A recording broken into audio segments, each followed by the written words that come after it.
This is the second day of the April 88 7-day retreat.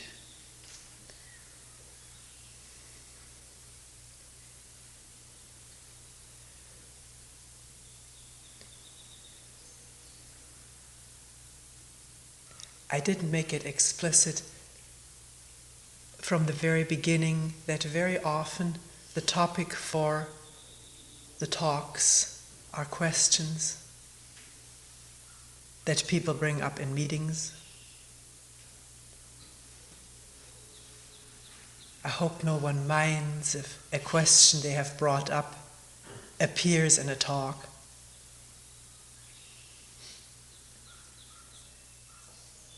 I don't think it ever discloses who this person was. It would be simple to guess it's all of us, most of the time.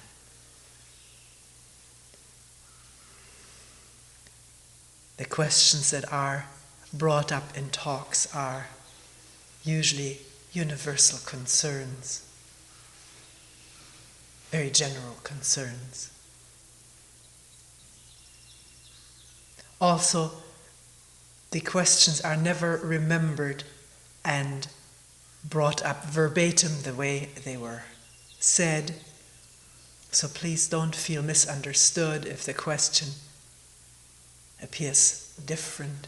Sometimes it's a synthesis of several similar questions and restated. And a newly sounding question has come out of it. But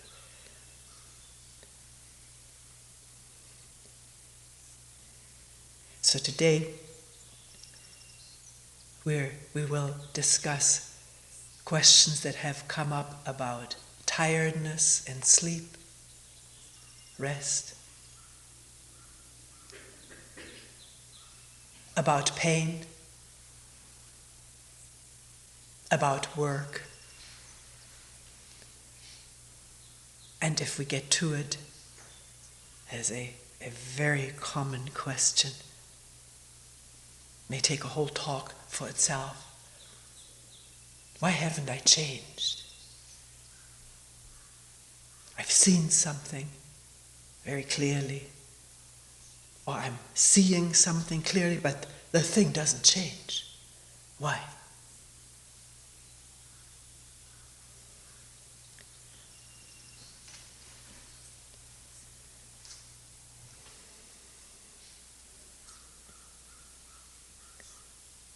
Actually, the opening talk that evening we first got together, this time I forgot to say something about sleep and tiredness.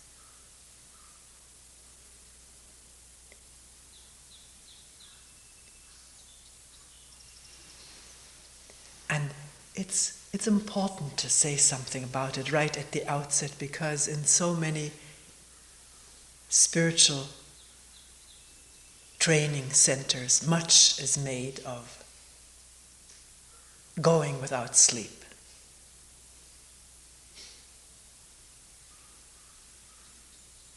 The thought being that if one goes with less and less sleep, there may be more and more and more ego attrition, or honing, refining of the mind, deepening of whatever one may be doing.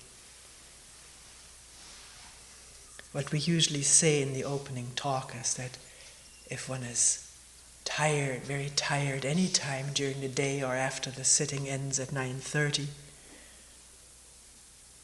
one goes to rest, goes to sleep, if one can. It's a natural thing, isn't it?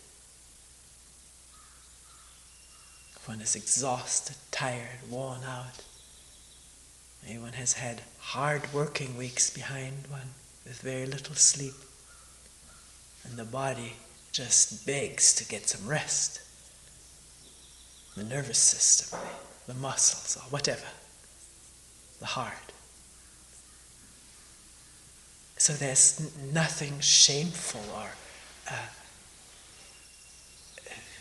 about going to sleep. that much the better if one wakes up rested, refurbished with energy.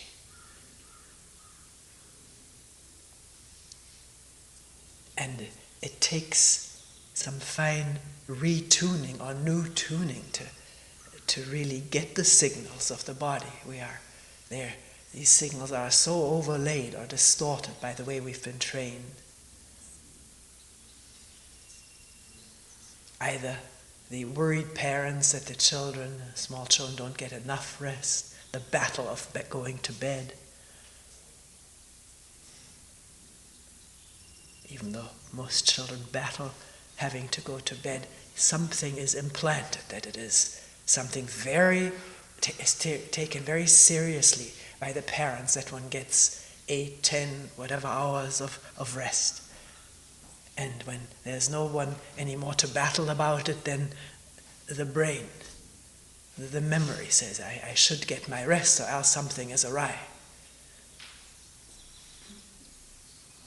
And one may or may not need that rest, but one isn't in touch with the genuine physical or mental need. One is in touch with the conditioning.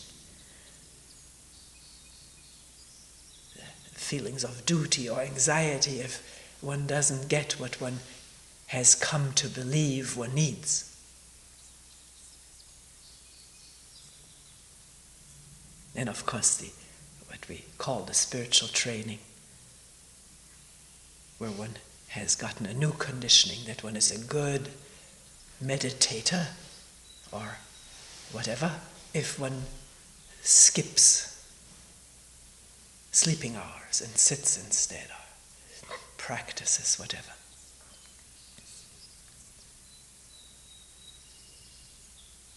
Often stories of masters or prominent figures in the tradition are read and mentioned, how they went without sleep, and one tries to imitate that, to become like them.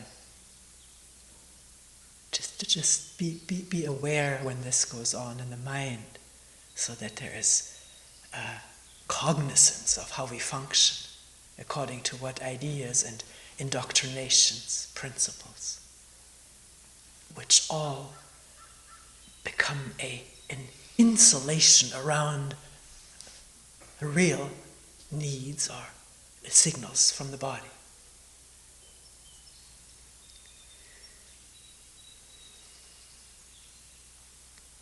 So if one wakes up in the middle of the night, wide awake, turns this way and that way, and there's no sleep on either side of the bed, it's all right to get up quietly. Somebody else may be sleeping in the room. Quietly, and come down to sit if one feels like doing that. This room has been built for that, for quiet being. The lights are behind one of the swinging doors, but right now with the full moon there's no extra light needed.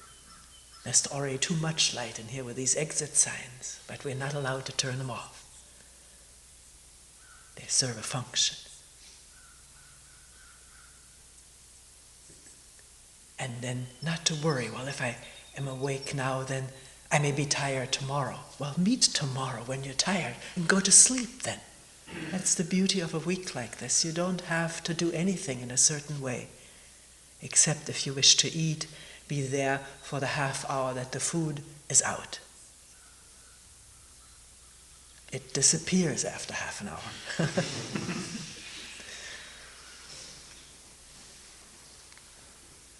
Although there are always some compassionate souls around who may make something reappear. One has missed the eating time, but we don't want to make any habit out of that. People need their rest too, people who have been in the kitchen for a long time.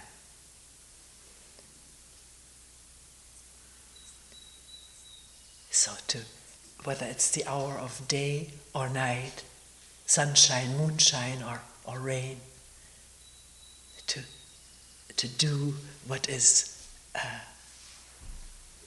what is there to be done, what one feels what needs to be done right now, not according to ideas, but one's whole being.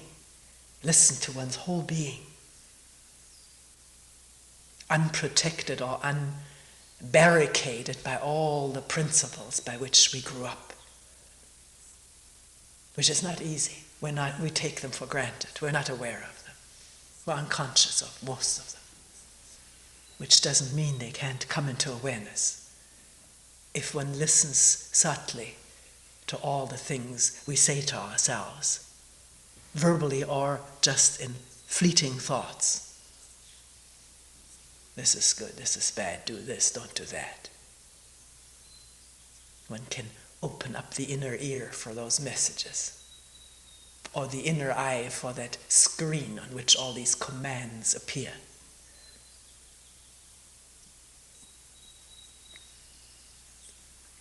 Someone asked me, how do you see that with the eyes? Is there an inner eye or so? I can't explain it, but it's there if there is maybe an inward listening, openness, an interest too in all of that.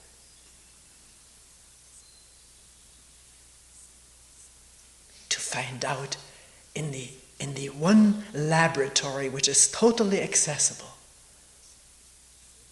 for oneself, which is oneself. Open day and night if one needs to enter and experiment, find out, look, study, see, listen, feel.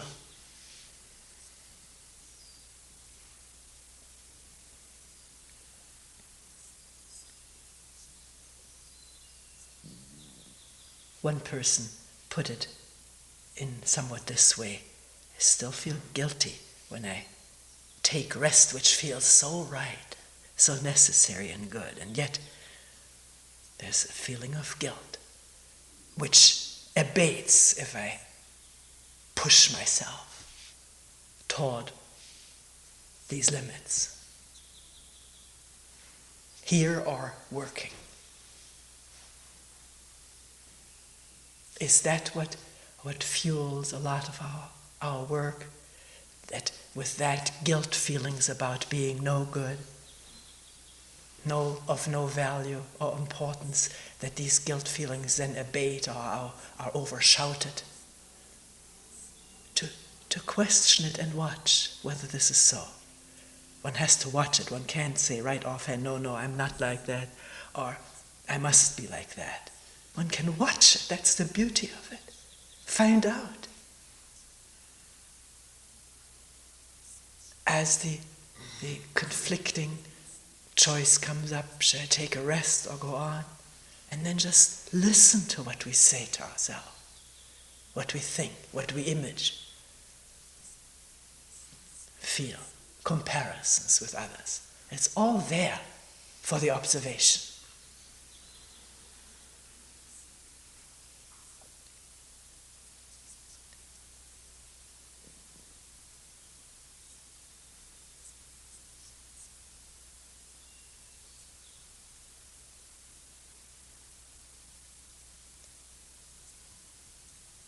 Has no one here to supervise or even is interested in who is in the sitting room and who isn't? Maybe I can't speak for everyone. I'm not. That may be new to us. We may be worrying that somebody may see we're not here or see us slip into a bedroom.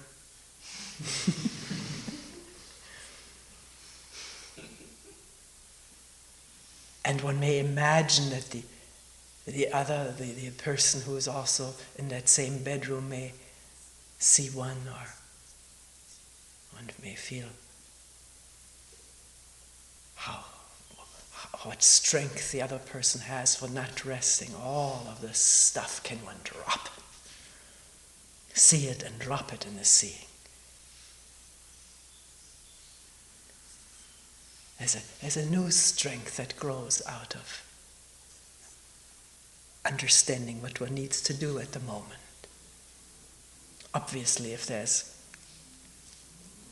something going on in the kitchen, some extra hand is needed, then it's different. One sees that too, and then the energy is there. If one sees the emergency, something needs to be wiped up or whatever, to lend a hand, even though one's official time is over. We've talked about that quite often. I'll go into it for a moment because it's a very crucial thing. It happens so often in our life, this choice. Should I do something which is pleasurable, which I enjoy? Actually, this question came up yesterday. Or do what I feel I ought to be doing? Work or helping someone. Maybe one has worked all day long and feels one really needs a break. One needs to take a walk, and yet runs into somebody in the kitchen who is still baking bread, and it's obvious that the person may use some help. So he or she too can be done and go out and take a walk. What is one to do?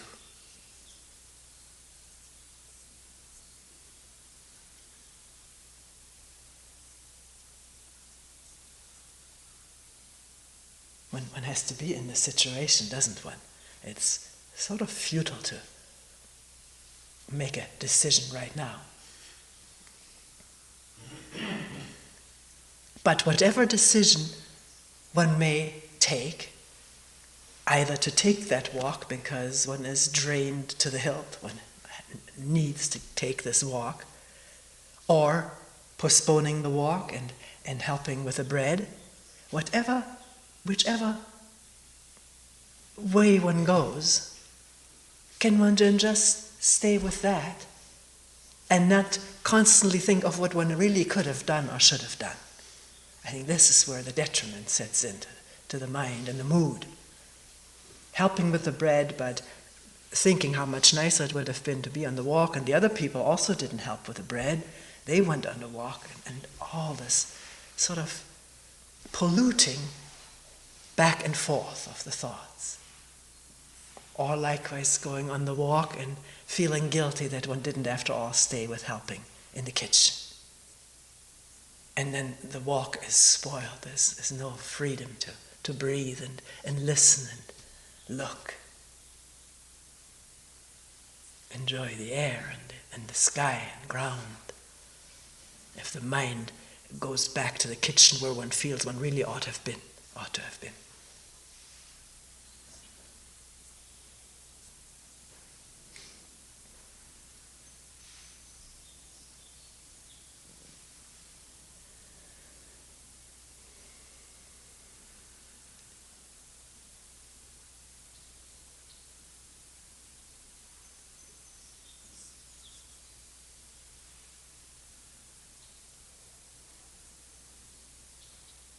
The question of pain. Specifically here in a retreat, pain in the back or legs. Sometimes people complain about, not complain, but mention pain in the eyes,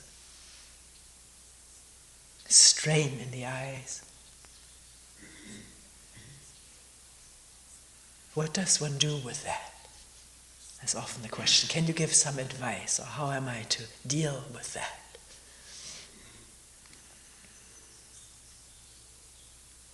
I wonder whether the way we put the question is very significant.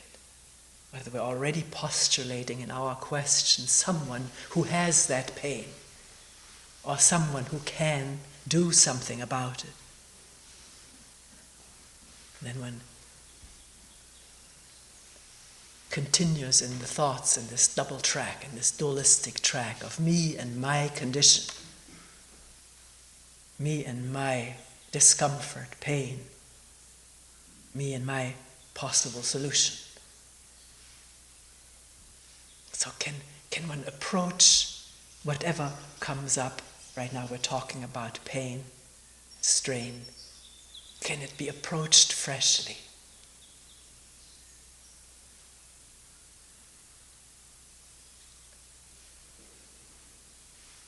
not putting it in terms of mine,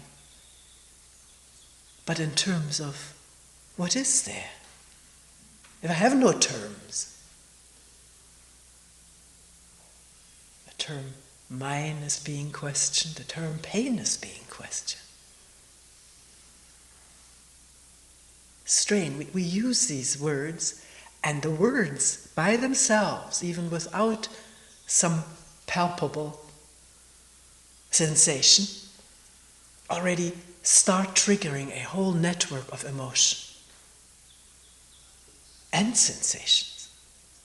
We all know that if one hears or reads about something excruciatingly painful, one can begin to feel these pains oneself.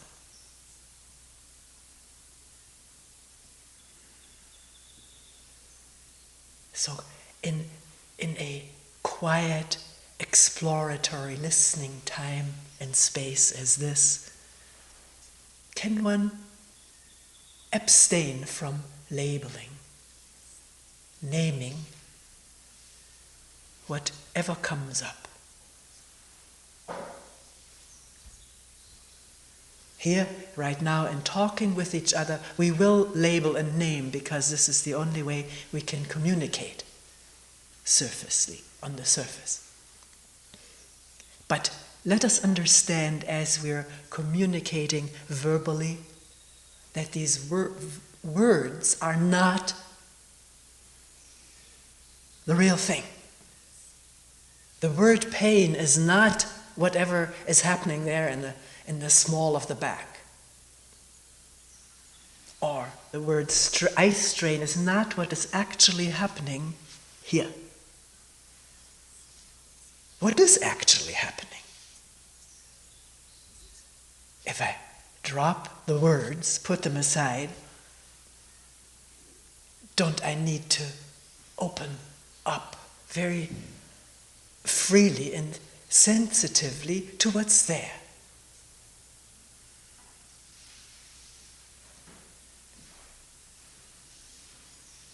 Not just here in the location of the eyes or location of the small of the back, but open up sensitively, period.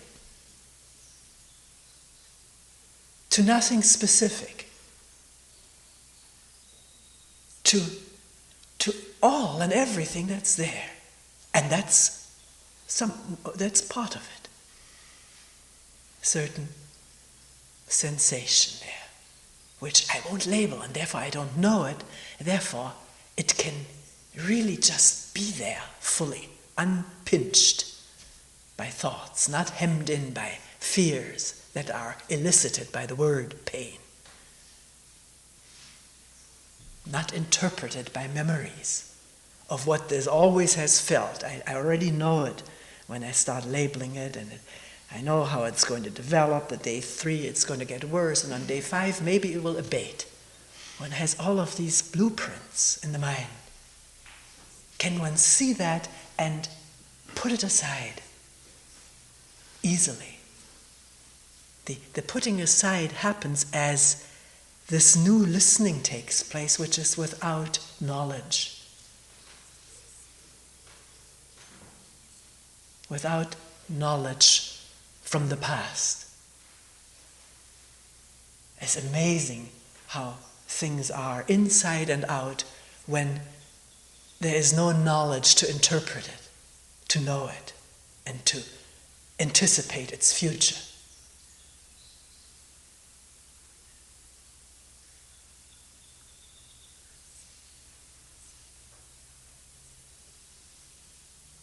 And with the absence of the knowledge to interpret, to anticipate, there's also the absence of all kinds of reactions to it.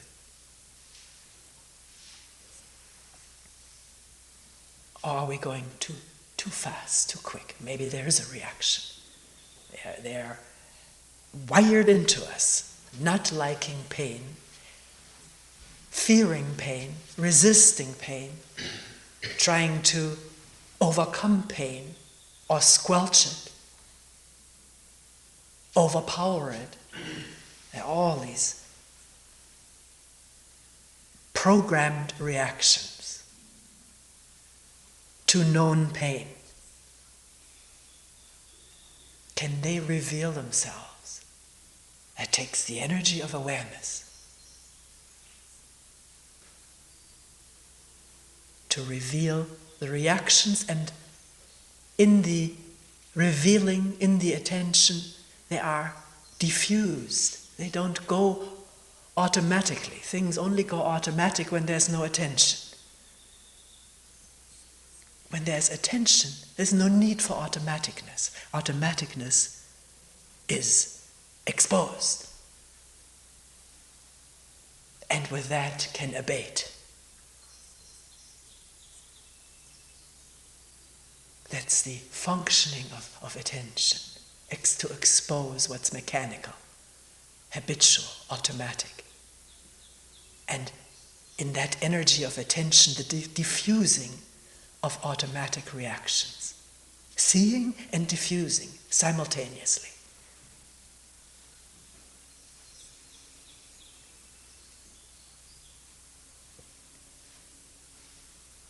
It's an amazing discovery that there doesn't have to be an automatic reaction against pain,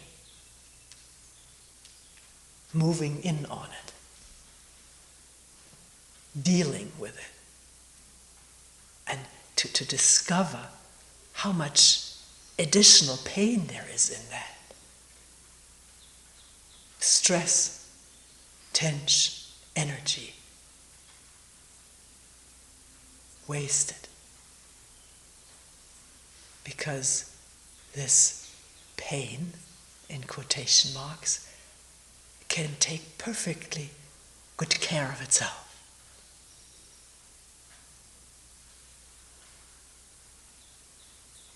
It doesn't need all these mental adjuncts. They make it worse, they make it complicated, and make it last. Which doesn't mean when there's no reaction that the pain goes away. This is what people will often ask, well, will it go away then? Mm-hmm. Find out. If one approaches it unconditionally, not, all right, I'll try this, but it better go away. That's moving in on it, isn't it? That's the battle of parents with children, making conditions, already throwing out the bait to oppose something, not to go along with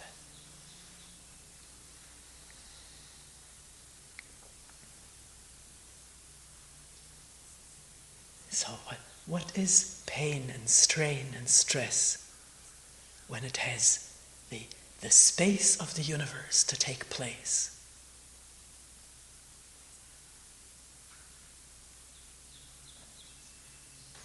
Due to whatever its past history is,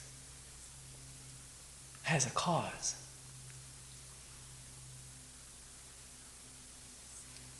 In this spacious awareness, listening, the cause may also reveal itself. One may find what thoughts are connected with nerves in the back. Or a spasm, or a thought may give one a spasm. Or it may not reveal itself. One places no conditions. With no conditions, no labeling, no reaction. All of it seen if it happens, but diffused, interrupted. With that, one may find the sufferer of this pain ceases. The sufferer or the actor,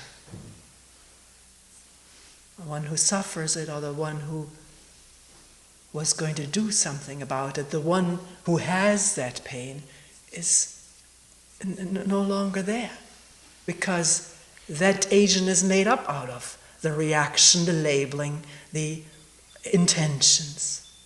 the fears about it. That's me. Suffering the pain, having the pain. That's how this me is constituted. There's so much to discover.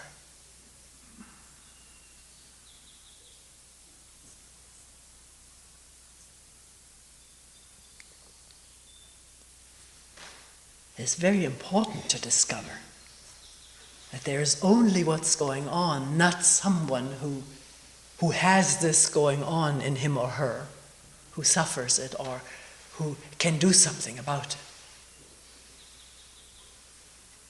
So if that is not clear, please bring it up in a meeting.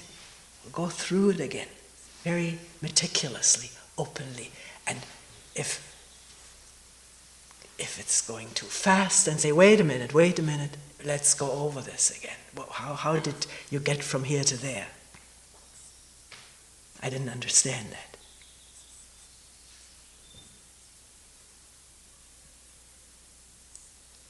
Sometimes people have told me this, that in a talk it goes too fast. One is lost at one point. That's too bad. But we can have this one-on-one show going on in the show. Isn't that a good word?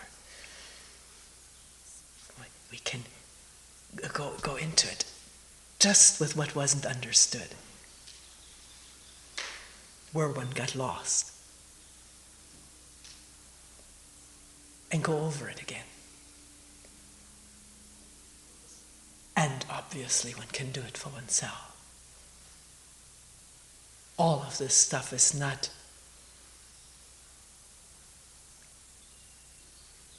it happens in ourselves. It's there for the observation, not some obscure teaching.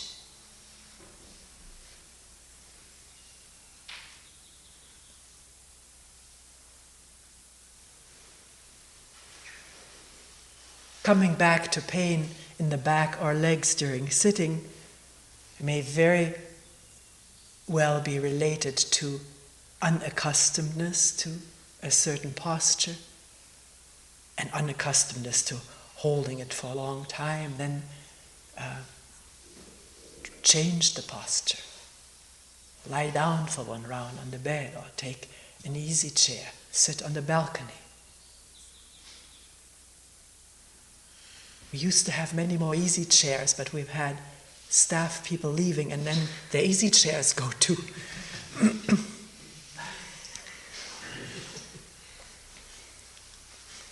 Several old friends are not there anymore. Maybe we'll get some again, with or without staff.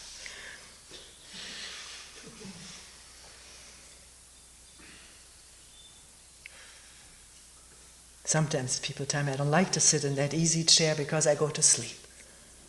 Well, one finds that out.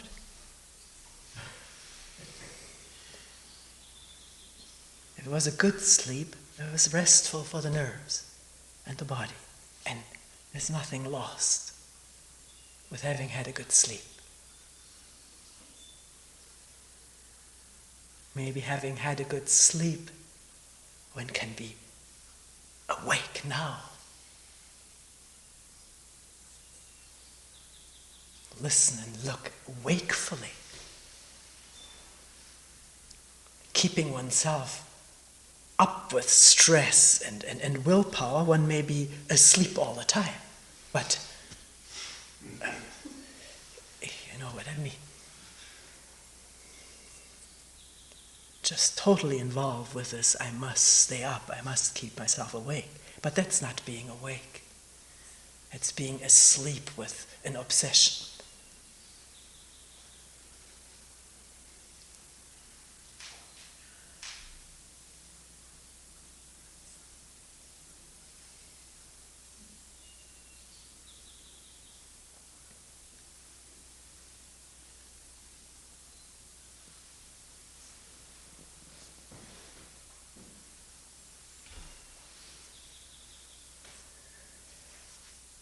About work,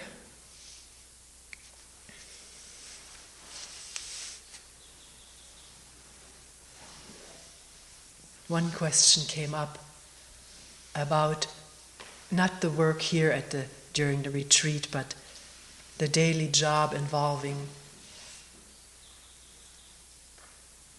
such specialized concentration of mind, working with computers, that at the end of the day one is drained. And with this drainedness, not even wanting to see people, to be with people. Something seems to happen to the mind. The person says it's so specialized, so it is fragmented, isn't it, in that? And seems to have no quick recuperation from that after the work is over.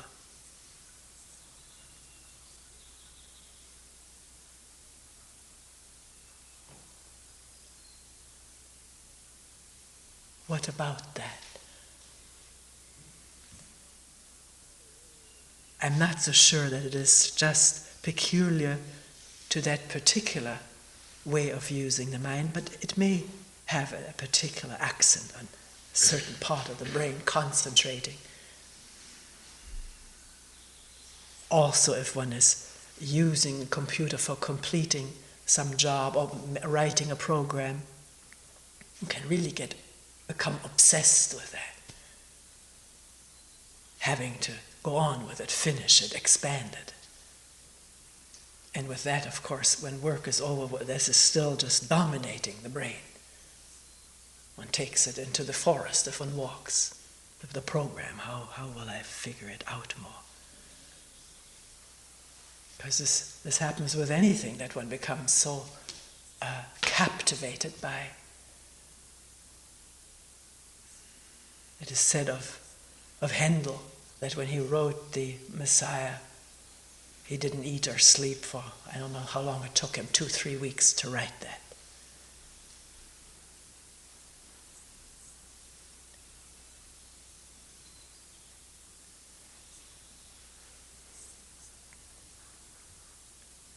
One may not feel there's anything wrong with it, there's no problem, and then it isn't a problem. But if one feels that there's something is fragmented, fractured in one's relationship with people after work, or maybe even during work, then one can wonder, and we wondered together during that meeting, what is happening? And whether it has to remain that way. One doesn't know, but one can question it.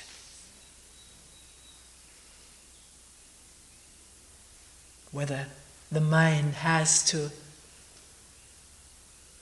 become fragmented into the work mind and the break mind and the after work mind, the family mind, the recreation mind, and so forth. This is how we live most of the time, most of us. All these different fragments and no relationship among the fragments.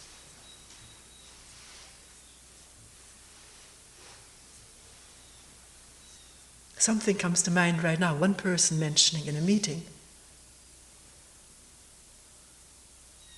with astonishment, the way it was put was actually all of life is a retreat, I think is how the person put it. Or retreat is all of life. There don't seem to be any seams. Seems to be a seamless whole. That's a good way of putting it. In that case, the mind was not fragmented into this my retreat job. Did I say shishim? Or did I say retreat? Well, it doesn't matter. This is my retreat mind, and this is my free time, which I am very possessive about, and the one time may intrude upon the other time, and then there's a mood coming up. And that is carried into the next time. There are lots of seams in that. And that one person answered it for herself. It doesn't have to be that way. We don't know if that's possible. If one works on a computer program, one has to find out whether, even though this tremendous concentration is required by the job, there can't be a putting down of it as one steps away from the computer. We were talking about that, and goes to the bathroom. Can one be completely in that bathroom?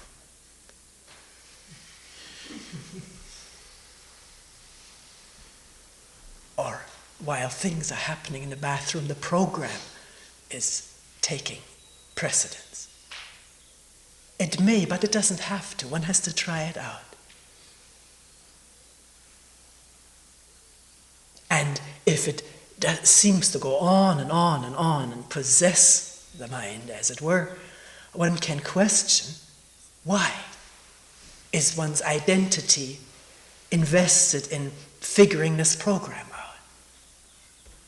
That very often is the case, that all of one's worth and importance and self-worth depends on doing a good job on this program.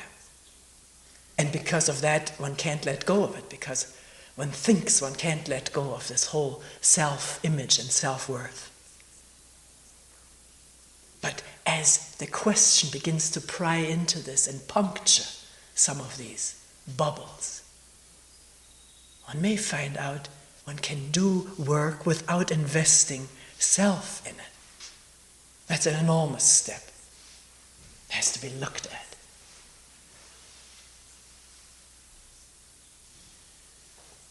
What the investment of oneself in one's job, all the tentacles of that, reaching throughout one's life and the life of people around one. Because one wants approval for the job done from the others. One's self-worth depends on that. It goes up and down with the approval or disapproval, with the success or the failure. And therefore a tremendous clinging to this thing which seems to determine my survival as me, as I want to look or be seen. These are all structures which have over time been built by the brain and throughout the body, but they can be questioned. And one may find to one's astonishment that a job can be done, and one may feel good in doing it, and yet not be identified with it. And then one can go to the bathroom and be completely there.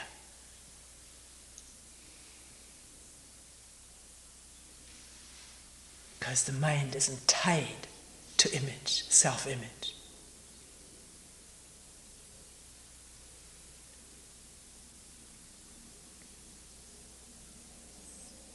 So it's not to wait till eight hours of this job is over and then finding one can't relate with the people around one. It's as one is doing the job, can the grippers relax by looking, by awareness of what this job means to one and represents, symbolizes.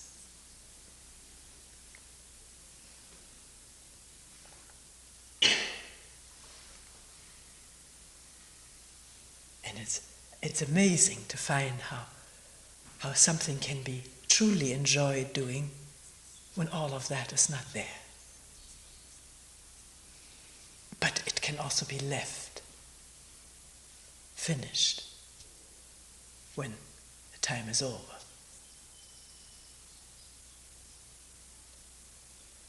Not always. We're not making sort of hard examples. Sometimes one may do overtime, wants to finish this thing. also finishing it, then one can put it down.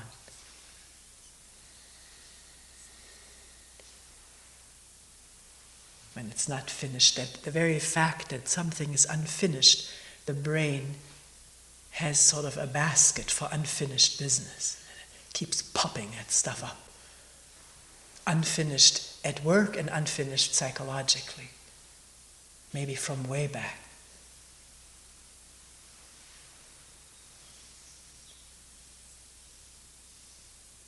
So it's really good to be aware of unfinished business and give it some time and energy. Look at it. See whether it can be finished. It may not be unfinished, not be finishable. Things that happened to us in the past have happened. And unless it's really seen, understood, it keeps bugging.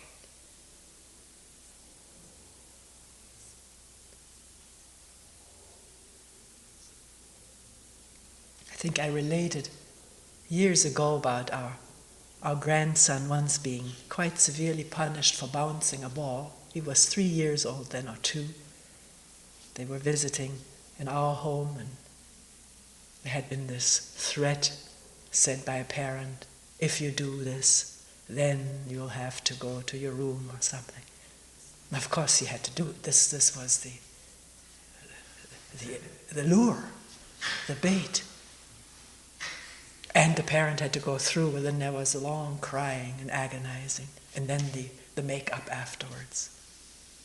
All part of the whole thing afterwards, the warm hugs, because parent feels just as bad about having punished as a child about having been punished. Now he is almost 8, he still bounces the balls in the house. And it's still the same thing going on. It's not finished. And it's as irrational as could be for both parent and child.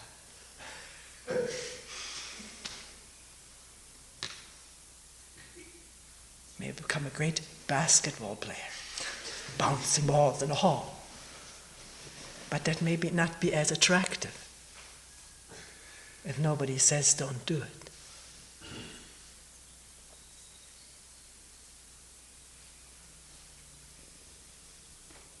It's so amazing. One deep hurt and the drive to go against what was done to one, go against that power, overpower the power. It's inexhaustible. So a lot of the things we do today with each other are still meant to go against the parent. And we don't see that. We just think this person is like this, and why is he bossing me and bossing back and all of that.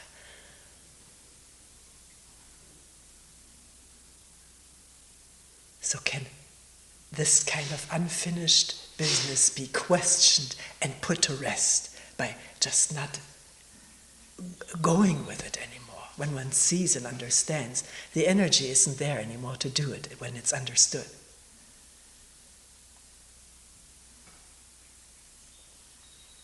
We're talking about work.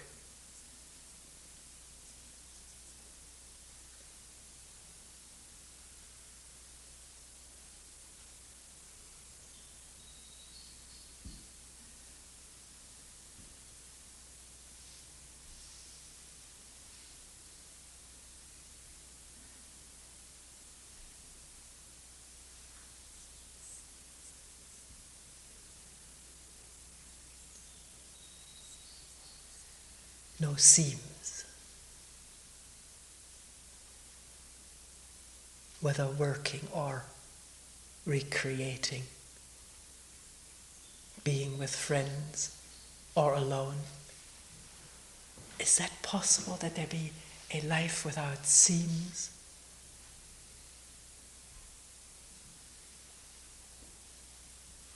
What is the unifying thing in there? The words are dangerous.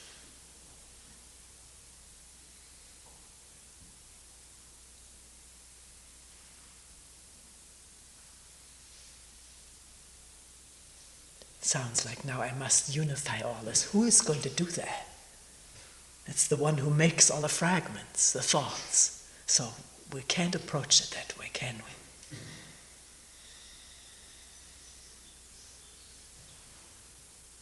But if there is this attention, which is not a duty, not a practice,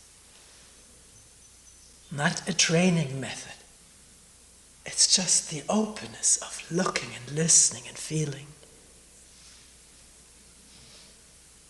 without jumping to an immediate conclusion.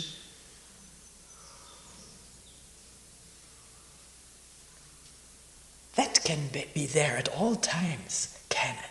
It can be there in prison. Even if we were in prison, that could be there, couldn't it? I think that cuts through all walls, through all seams. Attending, awareness, listening. Not to get the most out of it for myself or to escape. That's not attention, that's me in there. Wanting to be somebody, get something, or avoid something. It's attention which is out on a limb. It is not protective. It is not conditional. It's unconditional. Listening to what has been called pain or strain. Difficulty in relationship. Frazzledness. To listen to it without any condemnation, with a loving interest. Is that possible?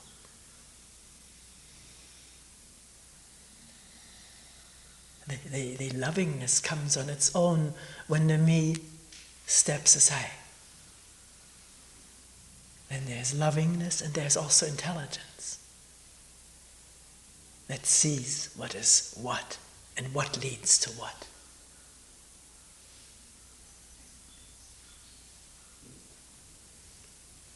That has absolutely no seams or fragments at all. It's everywhere. It can illumine anything.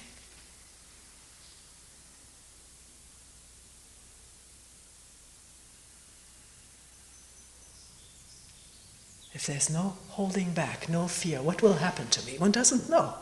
It's out on a limb, taking risks.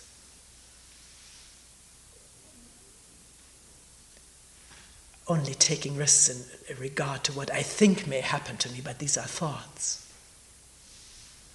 One has to try it out.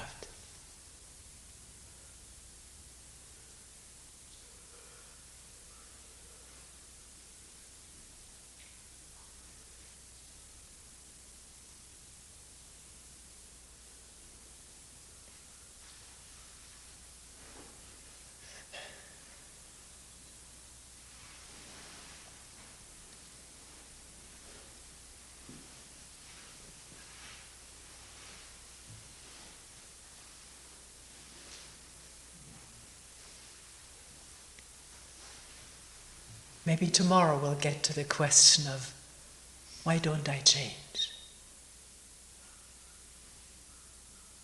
Or why haven't I changed?